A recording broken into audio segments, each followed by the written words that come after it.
Hey, y'all. It's your host, Jasmin Haley of the Legacy Speaker Show. And for today's episode, we have Kristin Brabant. Close enough, girl. Who's counting? Keep going. This is going to be a great episode because I just totally butchered her last name. I used to be a high school teacher, and my students couldn't pronounce my last name either, and so they called me Miss Ray-Ban. Okay. Yeah. So whatever you want, honestly. What's the proper pronunciation? Brabant. Brabant. Okay. Listen, it doesn't matter how many years you've been speaking, educating, you're going to mess things up and keep it moving. Okay. Thank you so much. Listen, Kristin is an international women's business coach with 20 years of experience building businesses and helping women leaders earn more while we rest more. After watching her own mother work tirelessly just to make ends meet, she's obsessed with ensuring women leaders just like y'all are both rich and rested by positioning themselves in their zone of genius and remodeling their business using her 5D framework. Kristin's coaching and trainings have helped thousands of women accelerate to professional milestones like surpassing the $1 million mark and, equally importantly, keep the laptop closed after bedtime, create a 3-day work week, and prioritize their own well-being first. I had to have her on the show. I'm super excited for this discussion. She's got some of the best stories if you follow her on Instagram. Welcome, Kristin. Jasmin, my dear, it's so good to be here with you. And thank you for that warm introduction that I wrote. I really appreciate it. Yes. I can't wait to re-listen to this. That was funny. And guess what? We're totally unedited, but this is great. This is great. I'm so happy that we connected. I love the work that you do. I think this is important for us to consider. You know, for many of us as business owners, we've gotten to this because we want more freedom. We want more joy, but we find that we're moving further and further away from that goal. So how quickly that freedom escapes us, right? Okay. It's almost girl, like you blink. You get your first client and you blink, and all of a sudden that freedom just goes scampering, skedaddling away. And you're like, yes. How do we get back to that place where I was dreaming in my office chair, in my 9 to 5 about that freedom? I yes. want that. It's almost like the definition of insanity, where you have a 9 to 5, but you take on a position that's like 15 hours a day. Exactly. You're like, oh, this is terrible, but you really are working 15 hours a day for yourself. Exactly. Right. So I'll stop there. Yeah. Go ahead. You were going to ask a question. I want to hear your question before I derail this entire interview, please. I think this conversation is important because we're legacy driven, we're heart driven individuals that are listening. We want to get out there and make an impact through the vehicle of speaking. But we are completely thrown aback by the level of work it takes to build a business, like the behind the scenes. So I would love to know, you mentioned your mother and just seeing her working, just to hear from your own words, the why behind what you do and the shifts that you've seen when we start thinking about freedom and actually executing it in our business. Yeah. The why for my work starts with mom. And I think a lot of us women entrepreneurs are inspired by our mothers. I watched my mom, who was a full-time high school teacher and a part-time college professor. So in my family, everybody has a degree, right? That was the value system in my family. On my mother's side was very much public education. So grandma was a teacher for 50 years. Aunt was a teacher for 45 years. My mom has been a teacher for 45 years, public educators all the way, right? But my dad lost his job, and I have 2 older brothers. And I remember the night my mom sat us down at the dinner table And, she was like kind of shaking, and she let us know that she was going to start a candle business. Because my dad had lost his job and my two brothers were a couple years away from going to college. And not to throw my dad under the bus, but not only did he lose his job, he also invested parts of my brother's college funds into a bad deal that went south. And so they were in a really tight space, and it was really important to my mom to pay for our education. And I remember being really scared. I remember being really scared that I wasn't going to see my mom, because my mom was already a full-time high school teacher. Then at night, she would go and alternating nights of the week, teach college classes, the nighttime classes. And I remember my mom cried because when she told my grandmother, her mom, that she was starting a business, my grandma said, "What are you doing? You have a PhD. What are you doing starting a candle business?" And what my mom was doing was she put 3 kids through college with that candle business. Like, my mom grew that candle business and paid for all of our college and allowed me to graduate without debt, which is one of the biggest blessings that I've ever been given in my life, right? And yet, my mom worked her tail off. And I remember, her friends would ask, like, "Kristin, I just don't know how your mom does it." And like, they'd be in our backyard swirling around a big old glass of Chardonnay, being like, "I don't know how Diane does it." And I'm like, "You know how Diane does it? Diane doesn't sleep.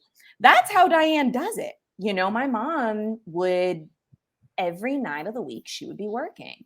And then she would get up at 5 a.m. and she'd be putting in customer orders into the system, calling up customer service, fixing things, right? Then grading papers. Then she would scamper off to school, teach. On her lunch break, my mom would maybe drive to a dental hygienist office, do a candle party there, hustle back to school, keep teaching her classes, and then maybe she would do part of the carpool to get me to soccer practice. And then she'd go back and she would do candle parties or teaching night classes. So my mom worked her butt off. She didn't rest. She never rested. And that really sent home a message to me that, like, I'm not safe resting, right? The only way you're going to be financially safe is if you are constantly hustling. That's the only way to make it. I think the dynamic between my parents too, of my mom being the one who really picked up the slack, and like when the going got tough, her entrepreneurial spirit is the one that said, like, I can find a way, instead of crumbling under that financial pressure, and she made me a really independent woman. Like, I don't need to rely on nobody, no system to take care of me.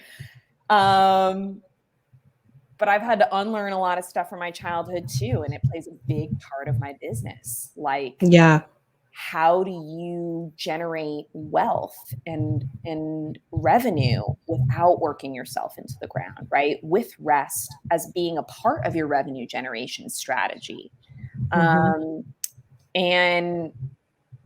And doing it unapologetically is, it's a huge shift that I feel like is really challenging. And from what I'm hearing you say, there's a couple of things that kind of came up for me as the narrative that most of us deal and struggle with when it comes to looking at freedom and joy within a business structure. Like, what does that look, and just in life in general? And that permission for rest, that permission for ease. Like, I never equated ease with actually building income in my business. And the reason why I'm focusing so heavily, because this season we're talking a lot about finances, we're talking about rest, we're talking about the structure of the business, is because we can't continue to do the impactful legacy driven work with both ends of the candle completely burnt out. We just, and we can't do it without the financial aspect. Right. We've got to marry those two together. Right. Your mission is way too important to allow yourself to burn out and become completely incapacitated and drop the mission, drop the work altogether, right? Your mission's too important. Your why is too important.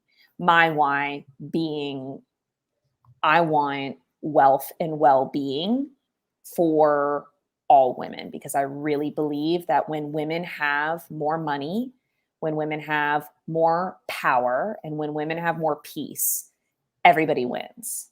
So if I burn myself out, right, what gets sacrificed is my mission. So yeah, you can't do that. You can't do the candle at the both ends burning. And at the same time, money matters, right? It takes money to create an impact. So then how do you marry the two? And in, my coaching and in my framework, the approach I take is first figuring out what somebody is the absolute best at. So this often gets called your zone of genius. And that term gets pulled from Gay Hendricks' book, The Big Leap, in case anybody geeks out on this and they want to learn more about it. The Big Leap. Must read. Yeah. And so the first step I take with any client is figuring out what is their zone of genius. Where do they create extraordinary results with ease, like you were talking about, Jasmin? And that's really important for avoiding the burnout. It's also really important for generating revenue and wealth. A lot of the times people will look at their zone of genius after we've clarified it, which I usually distill it down to like 3 skills or talents that are naturally occurring to them. And because they're so natural to somebody, to all of us, they're oftentimes the skills that you look at them and you say, like, everybody's good at that. I don't really think that's my zone of genius, because that's not that impressive, because isn't everybody good at that?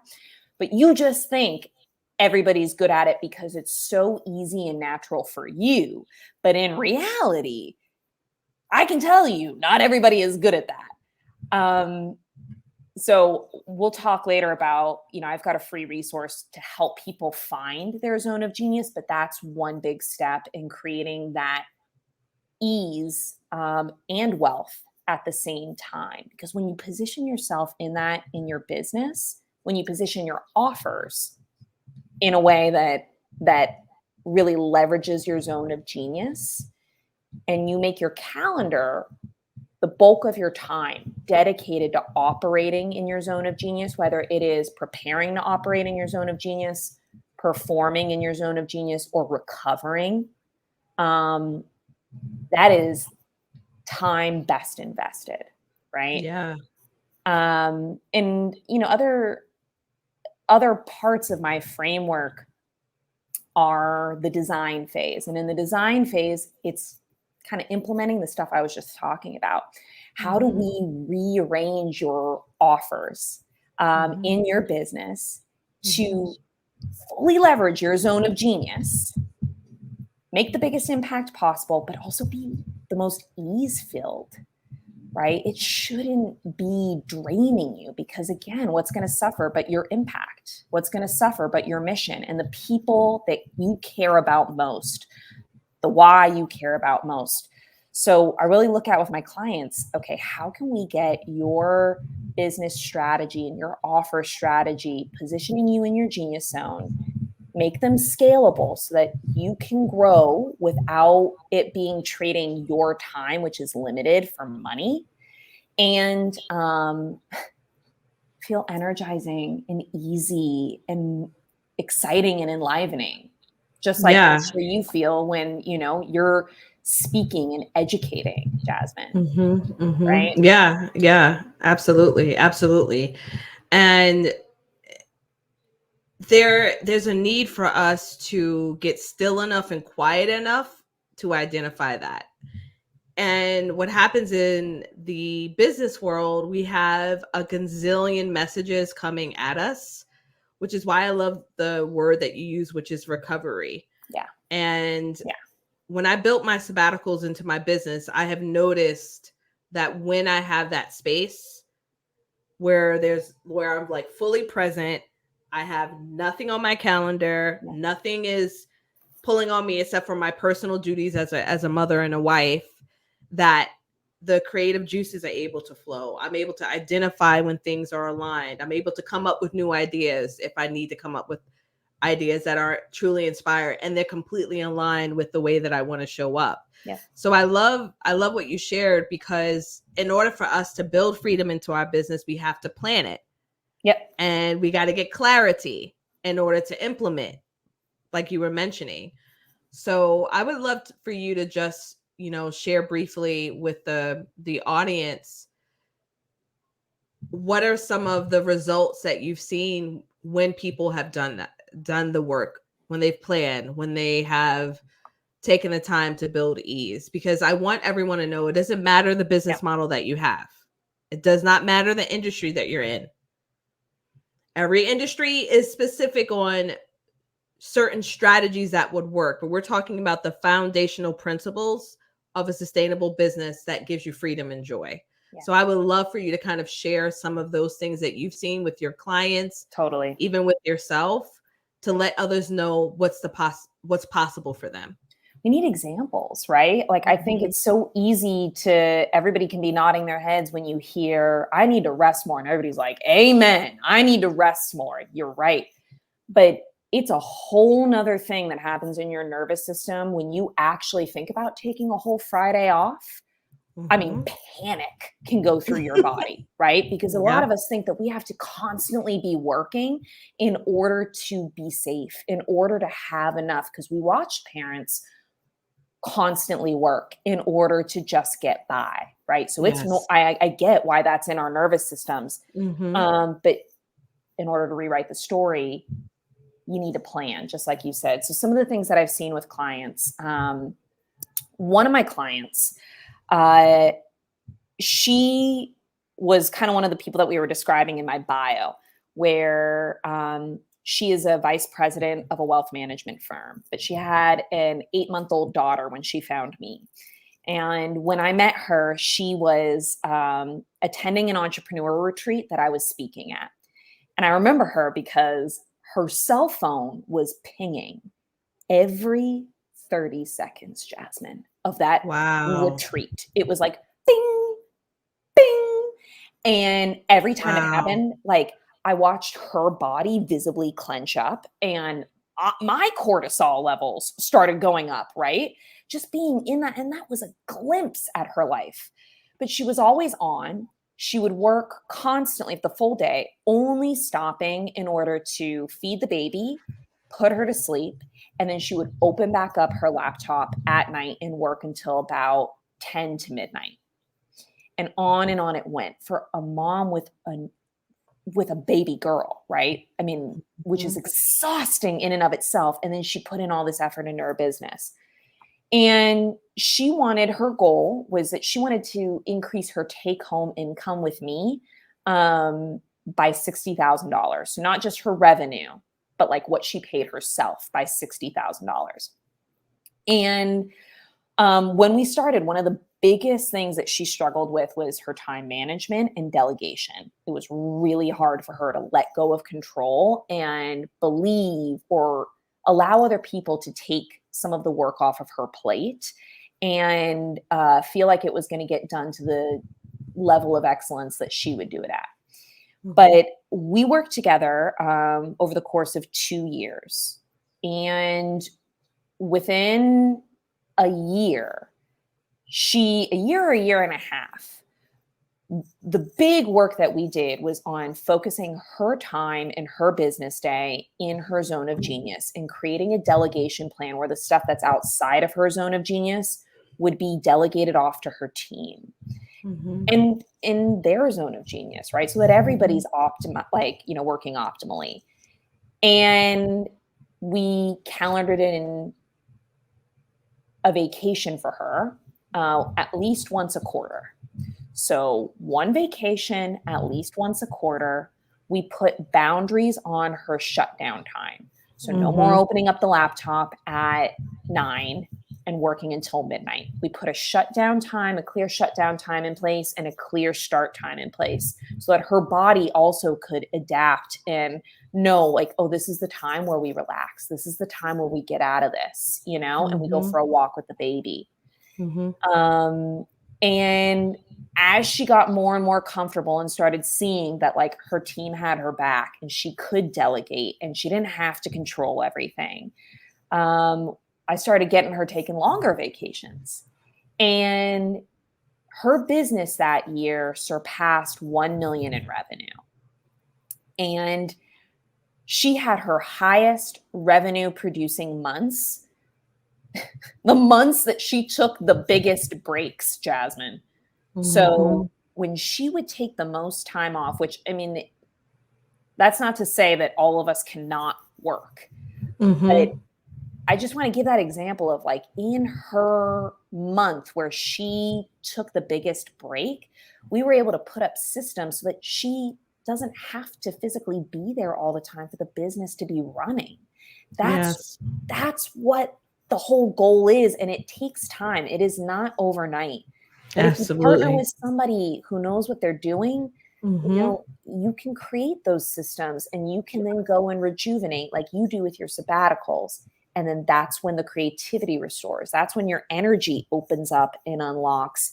That's when you become a better manager and people actually want to be around you and clients want to be around you because you're in such a high energy place, right? Yeah. And you feel good about yourself. And I had another client who was an art gallery owner. My clients are all industry-wise, they're all over the place. She's an art gallery owner in Santa Cruz, California. And she's a single mom. And she did a VIP day with me. So she didn't do the 6 months coaching. She did VIP day. So that's like an intensive one day. We do your business strategy for the next 12 months. She implemented that strategy.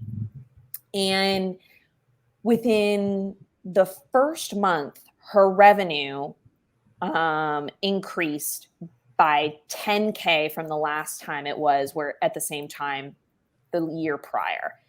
And then the next month I had her plan a vacation.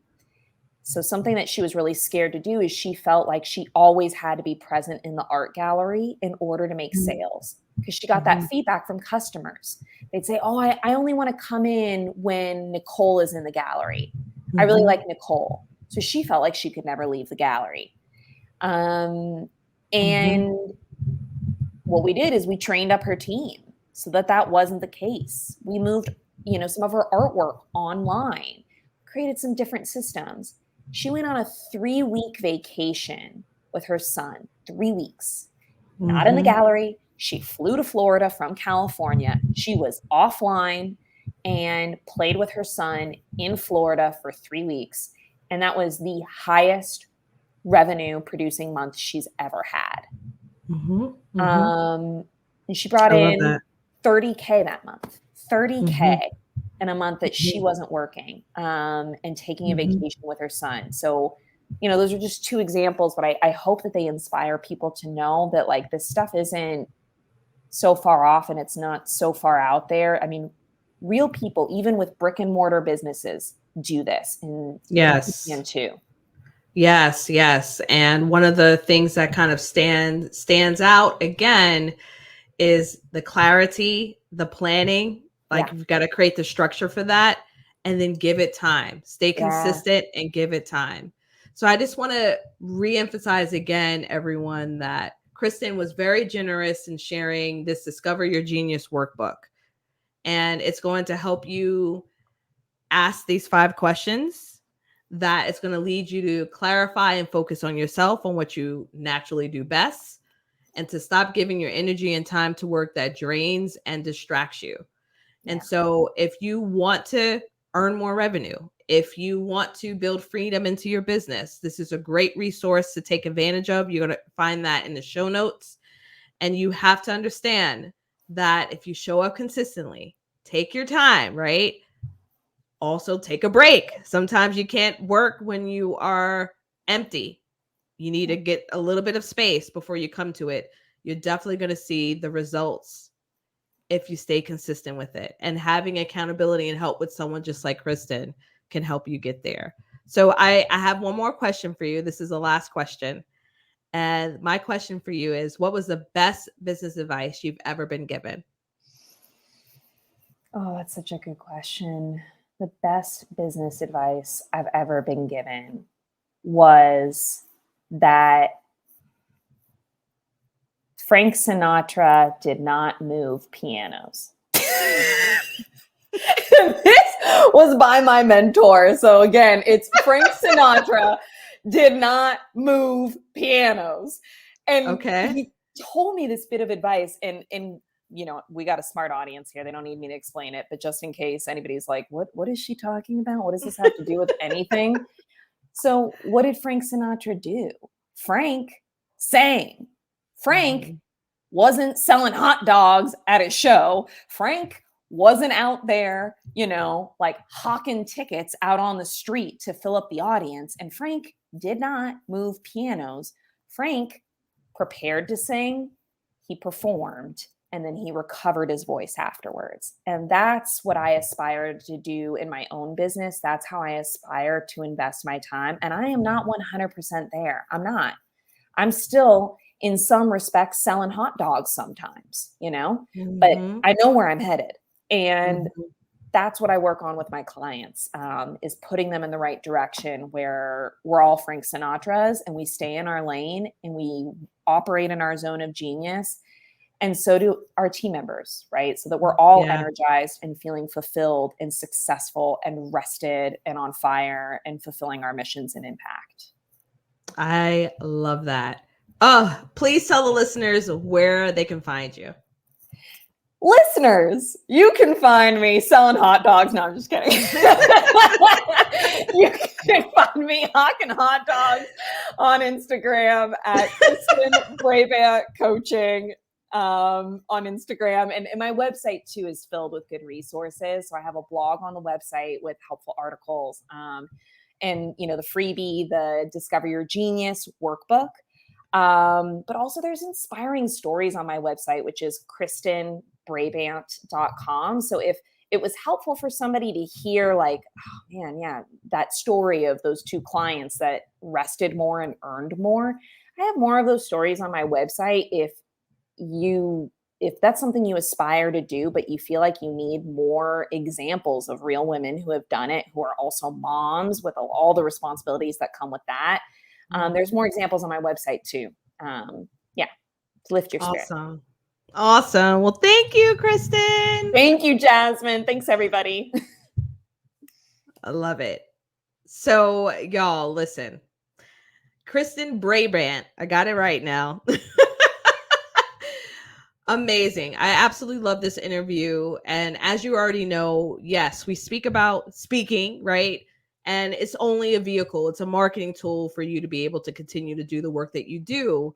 But the back end of your business needs to be handled. It needs to be constructed in a way that allows you to serve in the legacy-driven work that you want to do, but at your full potential, right? And in a place where you feel the most joyful, where you are in your most flow state. So if you are in a place that you need to clarify where your zone of genius is, check out our show notes, follow Kristin, head to her website. In our show notes, we'll have the link to the gift that she has for each of the listeners. And I guarantee you that when you take the time to get clarity on that, design the plan, right? Get the accountability that you need. When you're on the other side, it's going to be worth it. Trust me, it's going to be worth it. And that's exactly how I feel about the own sabbaticals in my own business. If you need any assistance with your speaking and training, continue to follow us here at the Legacy Speaker Show or check us out at Legacy Scaler. And if you were able to grab some gems during this conversation, I'm going to ask you to please leave us a review on your favorite podcast app, because the work that we do here is so meaningful. We want to get more people listening to the content, listening to the amazing guests like we've had with Kristin, so that we can continue to show up and make an impact. Until next time, I'll see you later.